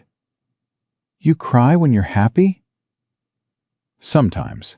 When you're really, really happy." Lily considered this. "I'm really, really happy too, but I ain't crying." "Give it time." Caleb pulled her into his lap. "You've got a whole lifetime of happy ahead of you." Emmy caught his eye from across the table. She didn't say anything. Didn't need to. The look on her face said everything. "Thank you. I love you." "We're home." Caleb nodded back. "I love you too. All of you. Forever." Later that night, after the children were in bed, Caleb walked to Martha's grave. The snow had started again, soft and gentle. He stood at the headstone and let himself feel everything. 10 of them, Martha. 10 children who the world threw away. And they're mine now. Ours, I guess, because I know you had something to do with this. The wind stirred the snow around the grave. Lily's got your eyes. Emmy's got your spirit. Noah's got your stubbornness. He laughed softly. Hell, they've all got pieces of you. Like you scattered yourself across their souls just to make sure I'd never be alone. He knelt down, his hand resting on the cold stone. I miss you. Every day I miss you. But I'm not drowning anymore. I'm not looking for ways to follow you into the dark. He paused. I'm living again, Martha. Really living. And it's because of them. A sound behind him. Footsteps in the snow. He turned to find all 10 of them standing there. Emmy at the front, the others clustered behind her, wrapped in blankets and coats. We wanted to say good night, Emmy said quietly. To her. To Mrs. Morrison. Caleb's throat closed. He couldn't speak. One by one, the children approached the grave. Lily placed a small flower she'd made from scraps of cloth. Good night, Mama Martha. Danny laid down a stone he'd been carrying in his pocket for weeks. Thanks for sending him to find us. Clara whispered a prayer. Tobias bowed his head in respect. Rosie hummed a soft lullaby. Noah knelt beside the headstone and spoke for the first time without prompting. I never knew my ma. She died when I was born. And my pa, he did his best, but it wasn't enough. The boy's voice was rough. But now I've got a family, a real one, and I think that's because of you. So thank you for loving him, for making him the kind of man who'd love us. Even Tommy, the boy who never spoke, placed his hand on the stone and made that sound again, that noise of belonging, of home. Emmy went last. She stood at the grave for a long moment, silent. Then she spoke, her voice barely above a whisper. I don't know if you can hear me. I don't know if there's anything after this life. But if there is, she paused. Thank you for sharing him with us, for letting us be his family when you couldn't be here anymore. She wiped her eyes. I promise I'll take care of him. All of us will. He won't be alone again. He won't drown in the dark. Emmy looked at Caleb. We won't let him. Caleb pulled her close, pulled all of them close. They stood together at Martha's grave, a man who'd lost everything and 10 children who'd been told they were nothing, and let the snow fall softly around them. She'd have loved you, Caleb said finally. All of you. So much. We know, Papa. Lily's voice was sleepy but certain. She does love us. I can feel it. You can? Mm-hmm. She's right here. The little girl pressed her hand to her heart. With you. With all of us. Always. Caleb couldn't speak. He just held his family tighter and let the tears fall. They walked back to the house together, a procession of wounded souls who'd found each other in the darkness. Behind them, the snow covered Martha's grave in a blanket of white. But the flowers the children had left remained visible, proof that even in the coldest winter, life could bloom, that even in the deepest grief, love could grow, that even the most unwanted hearts could find their way home. The news of Prescott's capture came 3 weeks later. Marshal Whitfield rode up to the ranch on a gray morning, his face grim but satisfied. We got him, cornered in a mining camp near the Idaho border. Caleb set down the fence post he'd been working on. Alive? Alive. He tried to run, didn't get far. And the children? The ones Mrs. Whitmore told us about? 17 recovered so far, more coming. Whitfield's voice roughened. Some of them. They're in bad shape, Morrison. Real bad. The things Prescott's people did to them? Don't. Caleb held up a hand. Not here. Not where they can hear. Whitfield nodded. Understood. But I thought you should know. The territorial court wants you to testify. All of you. Emmy especially. She's 15 years old. She's also the one who broke a man's nose for trying to assault her. The man who was connected to Prescott's network. Whitfield paused. Her testimony could put a lot of dangerous people behind bars. Caleb looked toward the house. Emmy was on the porch, watching them. I'll ask her, but it's her choice. Fair enough. Whitfield rode away. Caleb walked to the porch. I heard.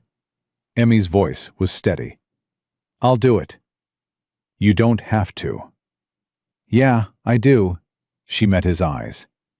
Those other children, the ones who didn't get away, they need someone to speak for them. Someone who knows what it's like. It won't be easy. They'll ask questions, make you relive things you'd rather forget. I've been reliving them every night for 3 years. Might as well put the nightmares to use. Caleb felt pride swell in his chest. This girl, this fierce, unbreakable girl.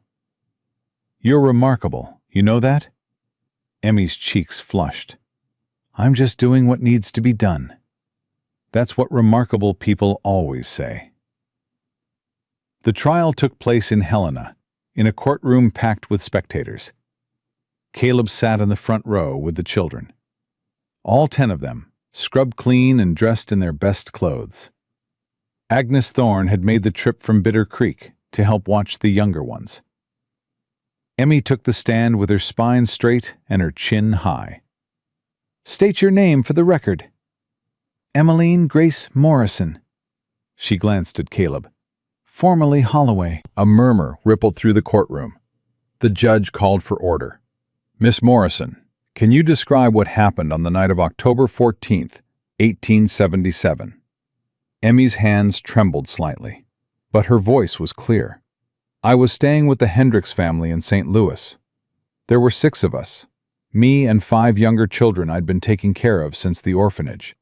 And what occurred that night? Mr. Hendricks came into my room. It was late.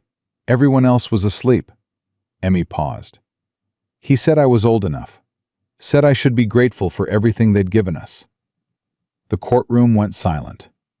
"What did you do?" "I hit him with a candlestick. Broke his nose." Emmy's jaw tightened. "Then I grabbed the children and ran." "And after that?" "The society picked us up 2 days later. They called me defiant. Put a label on my coat. Said no decent family would ever want me." "Did you know at the time that Mr. Hendricks was connected to Judge Prescott's network?" "No, sir. I didn't know anything about that. I just knew he was trying to hurt me, and I wasn't going to let him." The prosecutor nodded. "Thank you, Miss Morrison. No further questions." Prescott's lawyer stood. He was a slick man with cold eyes and an expensive suit.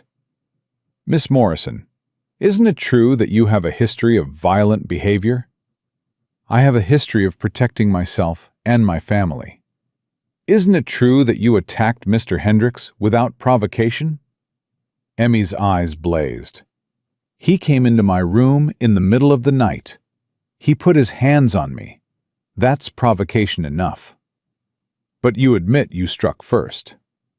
"I admit I struck before he could do worse." The lawyer smiled thinly. "No further questions." Emmy stepped down from the stand. Her whole body was shaking. Caleb caught her as she reached the front row. "You did good, sweetheart. Real good." "I wanted to kill him." Her voice was barely a whisper. "Right there, in the courtroom. When that lawyer tried to make it my fault." "I know, but you didn't. You kept your head. You told the truth." Caleb held her close. That's all anyone could ask. The verdict came 2 days later. Guilty on all counts. Prescott was sentenced to hang. Caleb watched them lead the judge away in chains. The man who'd tried to destroy his family, who'd bought and sold children like livestock, who'd built an empire on the suffering of the innocent. "Is it over?" Clara's small voice came from beside him. "Yeah, baby girl. It's over." "He can't hurt us anymore?" "Never again." Clara nodded slowly. Then she reached up and took his hand. "Good. I didn't like being scared all the time." "Me neither, sweetheart. Me neither." Spring came to Montana like a promise finally kept. The snow melted. The grass turned green. Wildflowers bloomed across the hills, and the Morrison Ranch came alive with the sound of children. Caleb stood on the porch one morning, watching them. Noah was teaching Tobias how to break a horse. The boy had a gift for it, patience and strength in equal measure. Emmy worked in the garden with Rosie and Maggie, planting vegetables for the summer. She'd grown 3 inches since winter, filling out from proper meals and peaceful sleep. Danny and Sophie were chasing each other around the yard, their laughter carrying on the wind. Clara sat on the porch steps, breathing deep without pain, her asthma finally under control with the treatment Caleb had found. Bess was reading to Tommy from a book of fairy tales. The boy still didn't speak, but he listened with rapt attention, and sometimes, when he forgot to be afraid, he would hum along to the words. And Lily. Little golden-haired Lily with Martha's eyes. She was picking wildflowers by the fence, her ragged doll tucked under her arm, singing a song she'd made up about butterflies and rainbows and families who stayed. "Quite a sight, ain't it?" Caleb turned. Agnes Thorne had ridden up without him noticing. "Mrs. Thorne, what brings you out here?" "Curiosity, mostly." She dismounted and joined him on the porch. "Wanted to see how the famous Morrison family was getting on." "Famous?" "Word spread, Dr. Morrison. The man who took in 10 unwanted children and fought off a corrupt judge to keep them. You're something of a legend in these parts." Caleb snorted. "I ain't no legend. I'm just a man who got lucky." "Lucky?" Agnes studied the children playing in the yard. "That what you call it?" "What would you call it?" "Blessed." The word came out soft. "I'd call it blessed." They stood in comfortable silence for a moment. "I brought something." Agnes reached into her saddlebag and pulled out an envelope. "Came through the post office last week. Took me a while to track down the sender." Caleb took the envelope. The handwriting was unfamiliar, but the return address made his heart skip. San Francisco, California. "What is it?" "Open it and see." Caleb tore it open. Inside was a photograph and a letter. The photograph showed a woman, young, pretty, with golden hair and familiar eyes. She was holding a baby with the same golden hair, the same familiar eyes. Lily's eyes. Martha's eyes. "Dear Dr. Morrison," the letter began.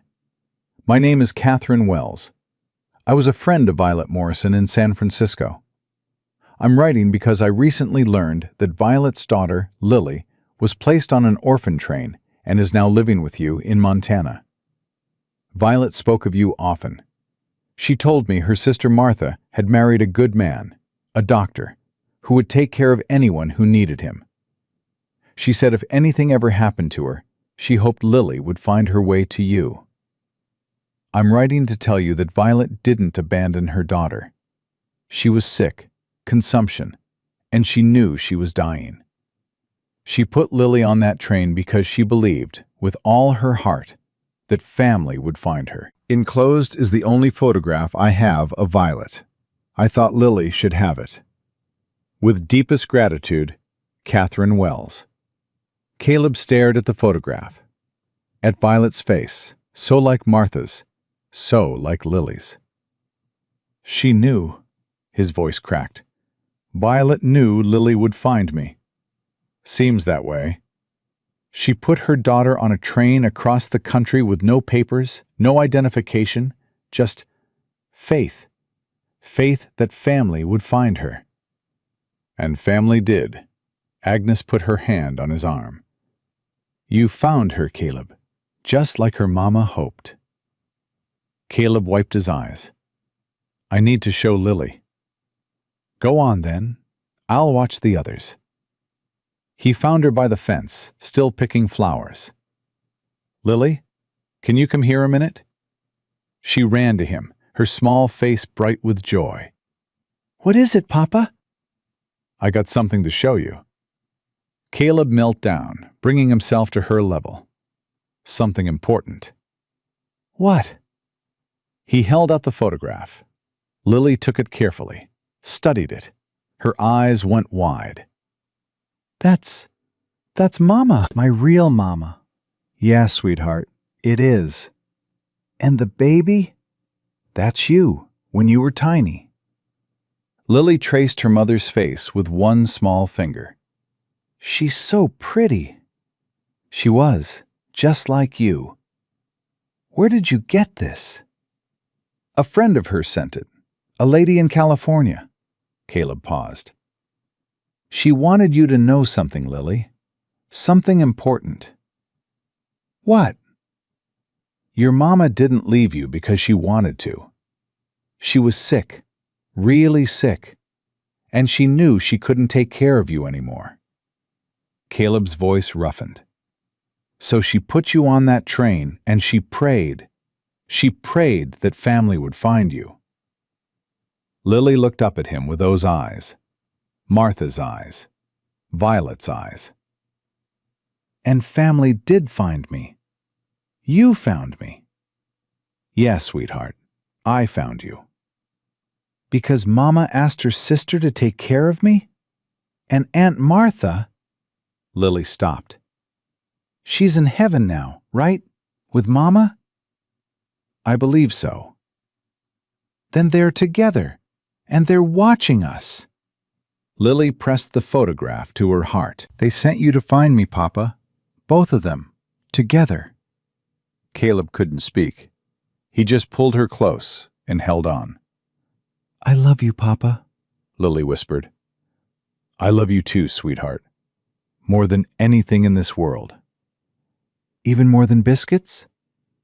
A laugh escaped him, wet and broken and full of joy. Even more than biscuits. Summer brought the court inspector. Mrs. Crawford arrived on a Tuesday, her leather notebook in hand, her face as stern as ever. Dr. Morrison, I'm here for your 6-month review. Of course, come in. She spent 2 days at the ranch, watching, taking notes, asking questions. On the 3rd morning, she asked to speak with Caleb alone. I've reviewed everything, she said. The living conditions, the children's health, their education, their emotional states. Caleb waited. I've also spoken with each child individually. Asked them about their experiences here, their feelings about you. Mrs. Crawford paused. Do you know what they said? No, ma'am. They said you saved them. Her voice softened. Not just their lives, their souls. They said you made them believe they were worth something when the whole world told them they were worthless. Caleb's throat tightened. I've been doing this work for 20 years, Dr. Morrison. I've seen hundreds of placements, thousands of children. Mrs. Crawford closed her notebook. I've never seen anything like what you've built here. I didn't build it alone. No, you didn't. She stood. My report will recommend that the conditional period be terminated and full permanent custody be granted immediately. Ma'am?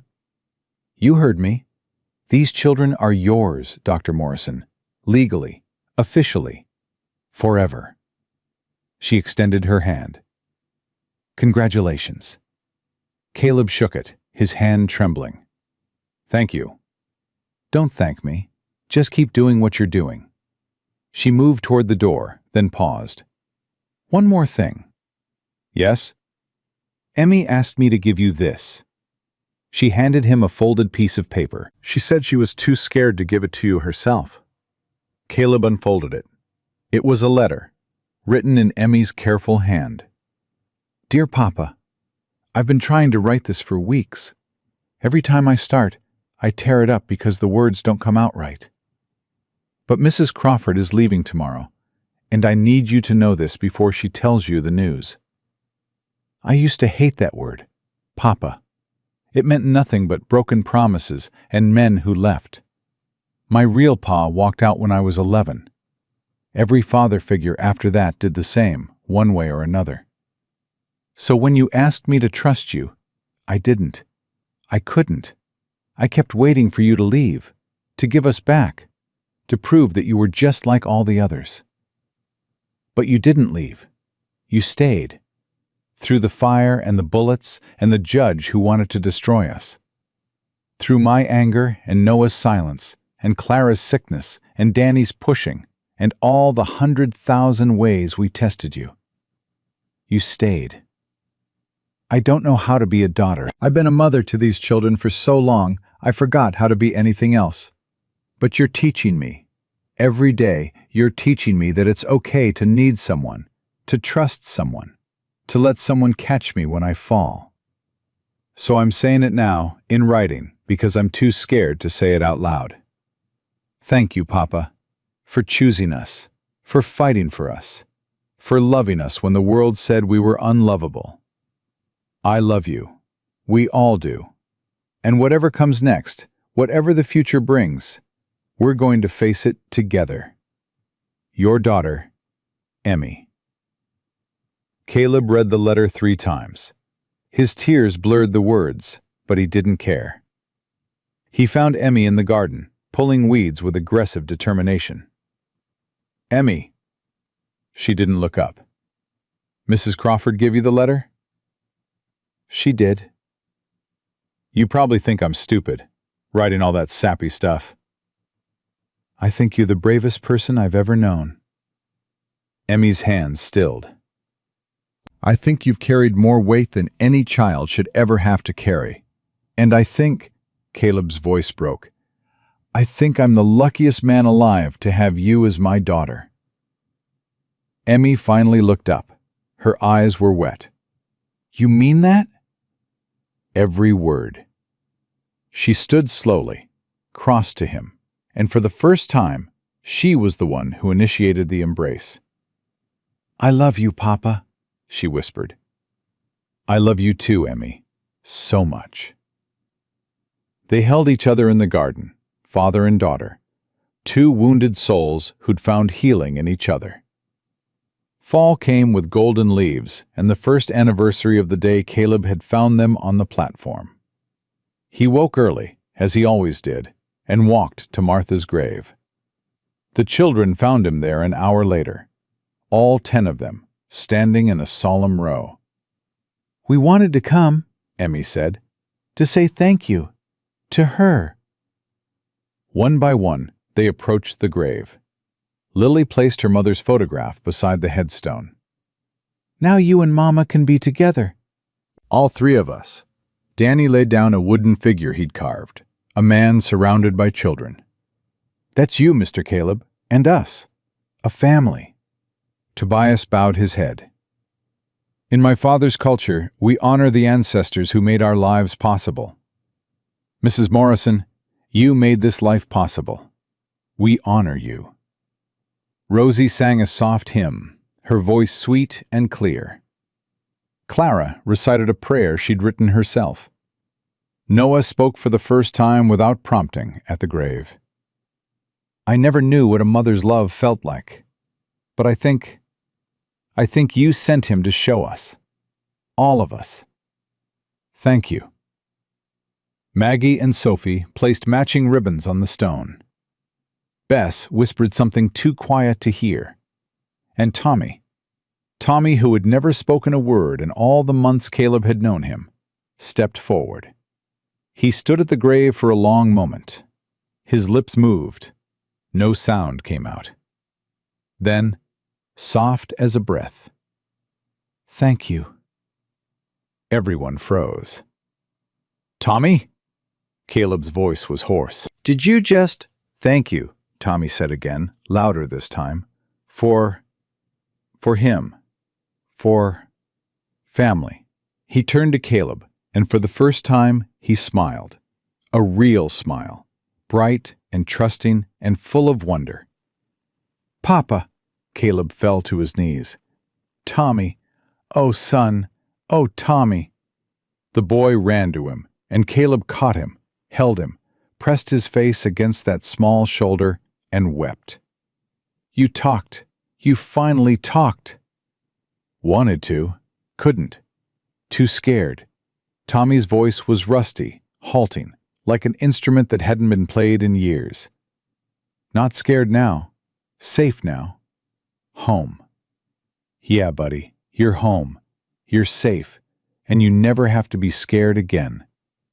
The other children gathered around, crying and laughing and touching Tommy like they couldn't believe what they'd heard. "He talked!" Danny whooped. "Tommy talked!" "I always knew he would," Lily said solemnly. "He just needed to feel safe enough." Emmy caught Caleb's eye. She was crying too. "How did you know?" she asked. "That first day on the platform. How did you know we were worth saving?" Caleb looked at his children. All 10 of them, wounded and healing, broken and mending, unwanted and loved. "I didn't know anything," he said honestly. "I just saw you, really saw you, and I couldn't walk away." "That's it? That's all it took?" "Sometimes that's all it takes, Emmy. Sometimes the biggest changes start with the smallest choices." He smiled through his tears. Sometimes you just have to see the person in front of you and choose to love them. The rest figures itself out. They walked back to the house together, a family. Behind them, the sun rose over Martha's grave, bathing the stone in golden light. That evening, Caleb gathered them all in the living room. "I want to tell you something," he said. "All of you." 10 faces turned toward him, trusting, open, his. "A year ago, I was alone in this house, drowning in grief. I'd lost my wife, my son, my reason to keep going. I thought my life was over." He paused. "Then I walked onto that platform and saw 10 children wearing labels that told lies about who they were. And something inside me, something I thought had died with Martha, woke up." "You saved us," Danny said.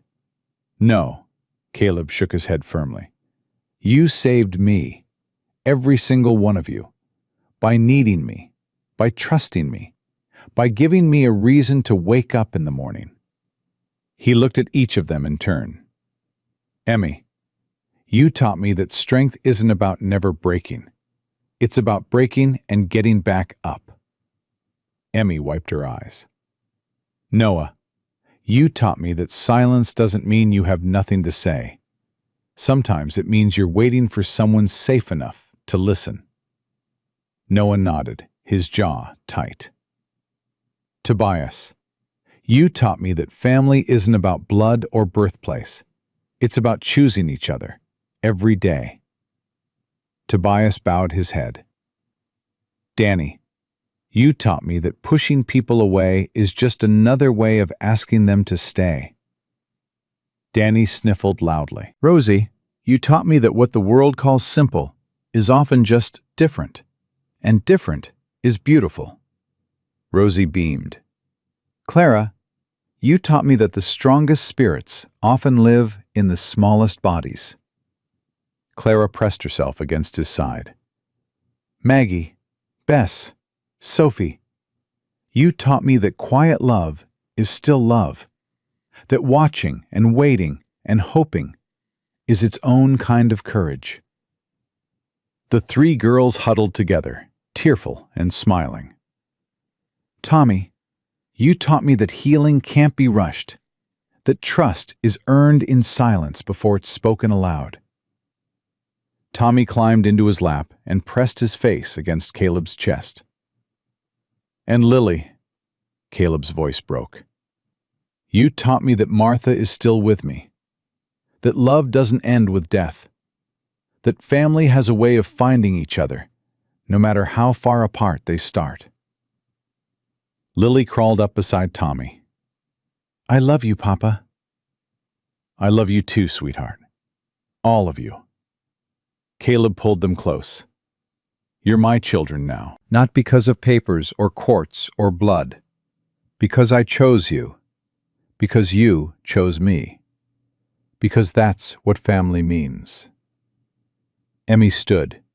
She walked to him slowly, then knelt down and wrapped her arms around them all. "We're Morrisons now," she said. "All of us." "Morrisons," the others echoed. "Forever," Lily added. "Forever," Caleb agreed. They stayed that way as the sun set and the stars came out. A man who'd lost everything, and 10 children who'd been told they were nothing, holding on to each other in a house that had become a home. The labels were long gone. Defiant, violent, simple, foreign, sickly, cursed, liar, wild, mute, unknown. All of them burned, all of them forgotten. Because in the end, labels didn't matter. The past didn't matter. The cruelty of strangers and the judgment of the world, none of it mattered. What mattered was this moment, this family, this love. What mattered was that 10 children who had been called unwanted were wanted now, completely and forever. What mattered was that a broken man had found his reason to live, and 10 lost children had found their way home. Outside, the wind whispered through the Montana hills. Inside, the fire burned warm and bright. And on the mantel, beside Martha's photograph, sat 10 small stones. One for each child who had chosen this family and been chosen in return. They were Morrisons now, all of them. Bound not by blood, but by something stronger. Bound by love, by choice, by the unshakable truth that family isn't found, it's made.